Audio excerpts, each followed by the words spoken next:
तो गाइस ये है आपका सामाजिक विज्ञान का पेपर। इस पेपर का यहाँ पर हम फुल सॉल्यूशन देखेंगे। तो गाइस ये वीडियो आपको पूरा देखना है। ये आपका वायरल पेपर है, इससे कई सारे क्वेश्चन इस बार के बोर्ड एग्जाम में आपके पूछे जा सकते हैं। तो गाइस वीडियो आपको एंड तक देखना है, वीडियो को आप बिल्कुल भी स्किप ना करें, ठीक है। ये जो आपका पेपर है इसका यहाँ पर हम फुल सॉल्यूशन देखेंगे। अगर आप क्लास 10th में हो तो ये वीडियो आपके लिए बहुत ही हेल्पफुल होने वाला है।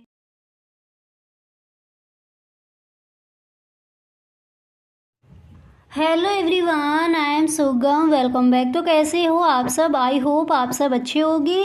स्वागत है आप सभी का आपके अपने एसपी स्टडी यूट्यूब चैनल पर। तो गाइस यहाँ पर आज हम लेकर आए हैं सामाजिक विज्ञान का जो आपका पेपर है उसका यहाँ पर आपको मिलेगा फुल सॉल्यूशन। गाइस अगर आप क्लास 10th में हो और इस बार के बोर्ड एग्जाम में आप सामाजिक विज्ञान के पेपर में पूरे के पूरे नंबर अगर लाना चाहते हो तो गाइस ये वीडियो आपको एंड तक देखना है, वीडियो को आप बिल्कुल भी स्किप ना करें, ठीक है। तो यहाँ पर जो आपका ये वायरल पेपर है इससे कई सारे क्वेश्चन इस बार के बोर्ड एग्जाम में आपके आएंगे। इस पेपर का यहाँ पर हम देखेंगे फुल सॉल्यूशन। तो गाइस वीडियो आपको एंड तक देखना है, वीडियो को आप बिल्कुल भी स्किप ना करें, ठीक है। एक बार देख लीजिए ये जो आपका पेपर है इसमें से कई सारे क्वेश्चन आपके बोर्ड एग्जाम में आज किए जाएंगे। तो चलिए इस पेपर का यहाँ पर हम फुल सॉल्यूशन देख लेते हैं। तो पहले जो आपके खंड का में जो आपके 20 क्वेश्चन दिए जाते हैं बहुविकल्पीय प्रश्न, पहले उनको देख लेते हैं। उसके बाद जो आगे का आपका पेपर है उसको देखेंगे, ठीक है। तो जो फर्स्ट क्वेश्चन आपका यहाँ पर क्या दिया गया है पहले उसको पढ़ लीजिए। तो यहाँ पर आप देख सकते हो जो आपका पहला प्रश्न है दिया गया है। फर्स्ट क्वेश्चन क्या है कि पुनर्जागरण युग का अभ्युदय किस देश में हुआ था। अब पहले यहाँ पर ऑप्शन देख लीजिए। फर्स्ट नंबर पर यहाँ पर ऑप्शन है रोम, सेकेंड नंबर पर है इटली, नेक्स्ट है ब्रिटेन, नेक्स्ट है अमेरिका। तो पुनर्जागरण युग का अभ्युदय किस देश में हुआ था, यहाँ पर आपका ए नंबर का कौन सा ऑप्शन सही हो जाएगा, इटली, ठीक है। बी नंबर पर जो ऑप्शन दिया गया है पुनर्जागरण युग का अभ्युदय किस देश में हुआ था, इटली में हुआ था। और देखिए गाइस इस तरह से आपको वीडियो देखना है कि कई सारे क्वेश्चन आपको यहीं पर याद हो जाए, ठीक है। तो फर्स्ट आपको समझ आ गया क्वेश्चन क्या है कि पुनर्जागरण युग का अभ्युदय इटली में हुआ था, ठीक है। इसके बाद यहाँ पर अगला प्रश्न क्या है उसको देखते हैं। तो यहाँ पर आपका जो सेकंड क्वेश्चन है क्या दिया गया है उसको पढ़ लीजिए। सेकंड क्वेश्चन यहाँ पर है कि जापान की सबसे प्राचीन मुद्रित पुस्तक थी, कौन सी थी, डायमंड सूत्र, diamond pocket, universal truth, next है ए होली प्लेस। तो जापान की सबसे प्राचीन मुद्रित पुस्तक थी तो कौन सी थी, यहाँ पर जो आपका ऑप्शन दिया गया है डायमंड सूत्र, ठीक है, फर्स्ट वाला यही आपका हो जाएगा राइट ऑप्शन। इसके बाद यहाँ पर अगला जो आपका प्रश्न है क्या है उसको देख लेते हैं। तो क्वेश्चन नंबर 3 यहाँ पर आपका दिया गया है, आप देख सकते हो जो आपका क्वेश्चन नंबर 3 है वो क्या दिया गया है पहले उसको पढ़ लीजिए। तो क्वेश्चन नंबर 3 है कि भारतीय राष्ट्रीय कांग्रेस की स्थापना हुई। ये क्वेश्चन कई बार पूछा गया है बोर्ड एग्जाम में तो इसको सही ढंग से आप याद कर लेंगे। तो भारतीय राष्ट्रीय कांग्रेस की स्थापना कब हुई थी, फर्स्ट नंबर पर है 1882 ईस्वी में, सेकेंड नंबर पर 1884, थर्ड पर है 1885, फोर्थ नंबर पर ऑप्शन है 1886 में। तो 1885 ईस्वी में, ठीक है। भारतीय राष्ट्रीय कांग्रेस की स्थापना कब हुई थी, 1885 ईस्वी में, क्लियर।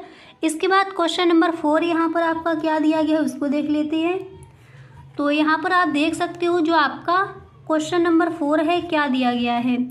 तो क्वेश्चन नंबर 4 है कि महामंदी का प्रारंभ किस वर्ष हुआ। तो महामंदी का प्रारंभ किस वर्ष हुआ, फर्स्ट नंबर पर ऑप्शन है 1919 में, 1924 में, 1929 में, 1934 में। तो क्वेश्चन नंबर 4 हमारा क्या दिया गया है, क्वेश्चन नंबर 4 है कि महामंदी का प्रारंभ किस वर्ष हुआ। तो हम सबको पता है महामंदी का जो प्रारंभ है 1929 ईस्वी से प्रारंभ हुआ था। तो ये जो आपका ऑप्शन है तीसरे नंबर पर यही आपका हो जाएगा राइट ऑप्शन। तो पुनर्जागरण युग का जो अभ्युदय है किस देश में हुआ? इटली में। जापान की सबसे प्राचीन मुद्र पुस्तक क्या थी? डायमंड सूत्र। भारतीय राष्ट्रीय कांग्रेस की स्थापना कब हुई थी?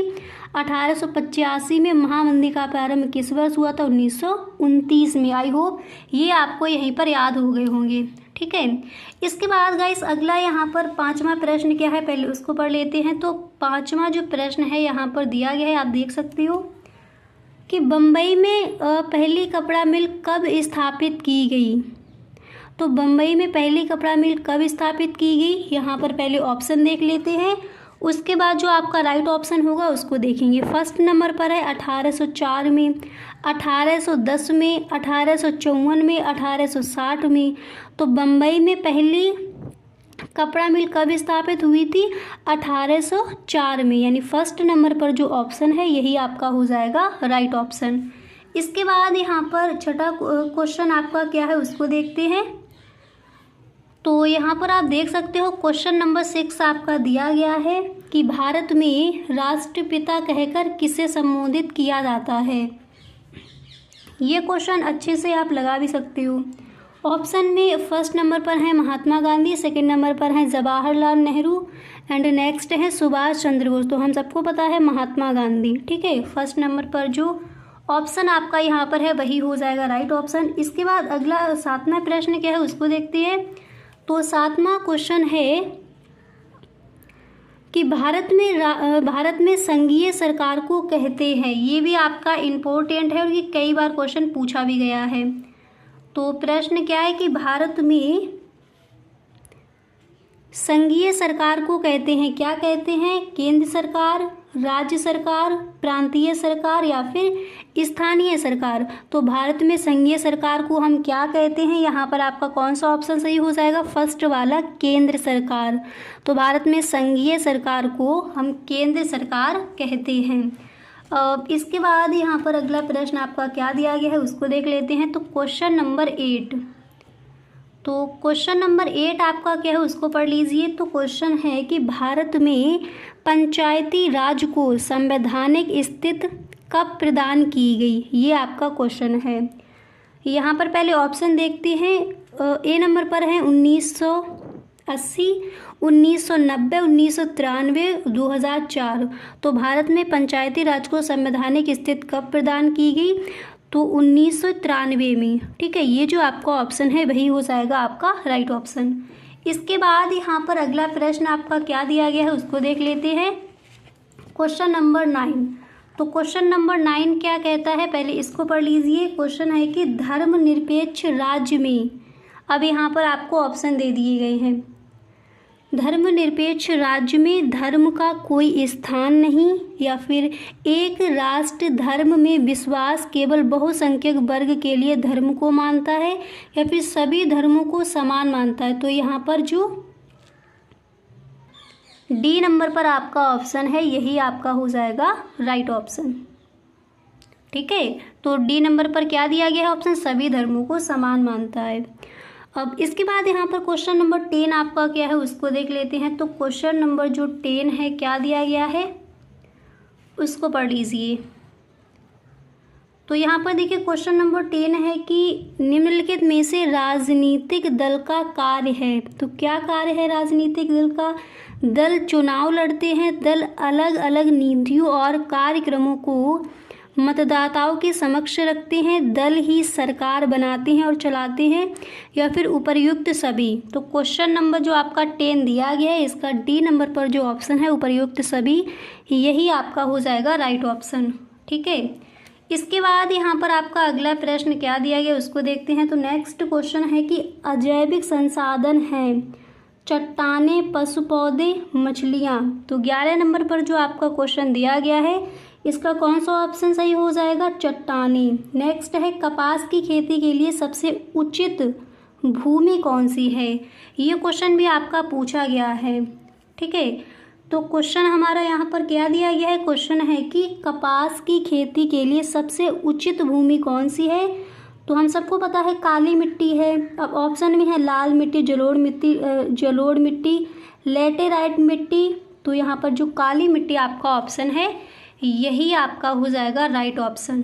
ठीक है, तो यहाँ पर एक बार गाइस आप देख लीजिए, ये हैं आपके क्वेश्चंस। अगर आपको लिखना है तो इनको आप लिख लीजिए, ठीक है।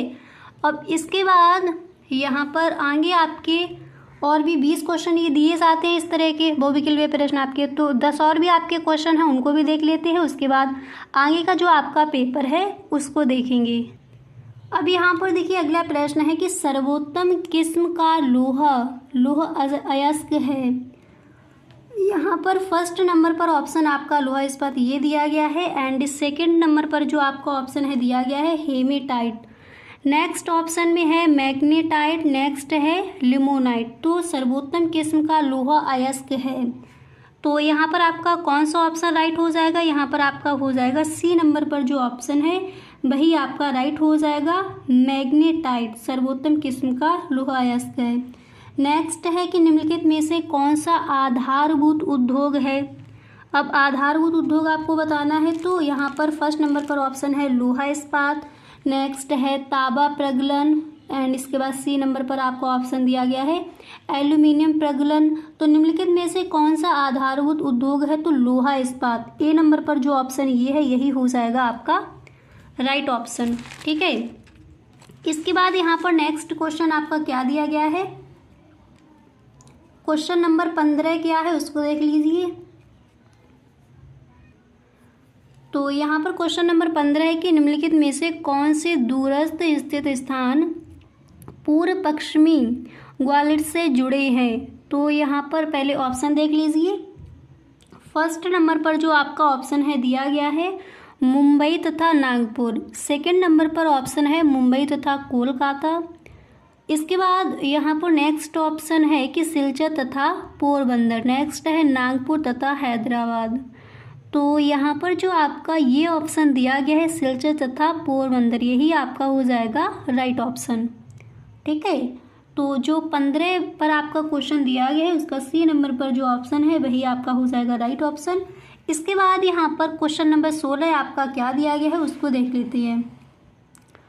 तो यहाँ पर आप देख सकते हो क्वेश्चन नंबर 16 है कि भारत में प्रथम रेलगाड़ी चलाई गई थी। ये इम्पोर्टेंट क्वेश्चन है और कई बार ये प्रश्न पूछा भी गया है, ठीक है। तो इसका पहले ऑप्शन देख लेते हैं।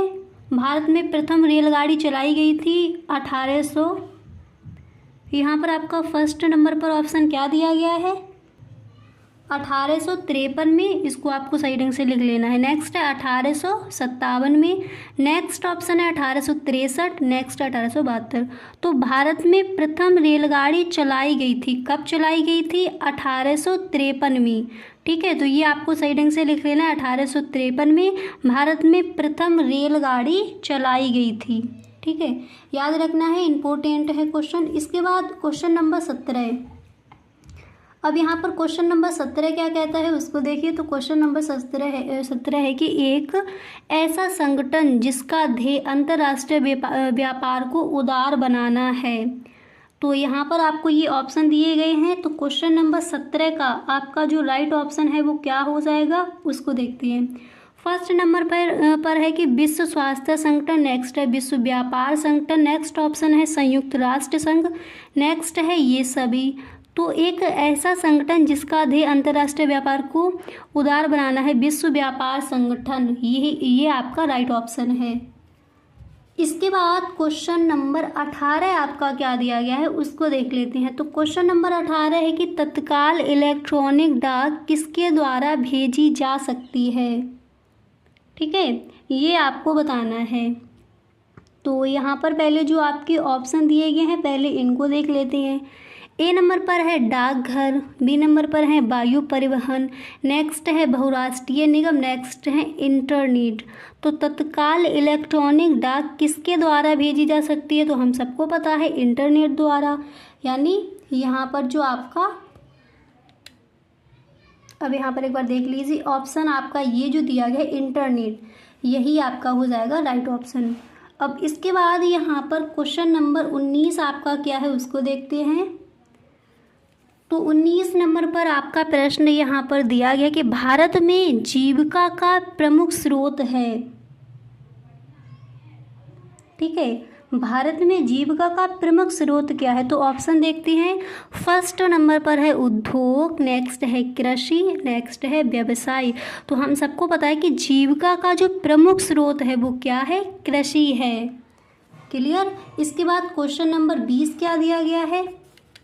तो क्वेश्चन नंबर 20 यहाँ पर है कि कोपरा के अंतर्गत उपभोक्ता विवादों के निपटारे के लिए स्थापित किया गया है जिला मंच या फिर राज्य मंच, नेक्स्ट है राष्ट्रीय मंच, नेक्स्ट है उपर्युक्त सभी।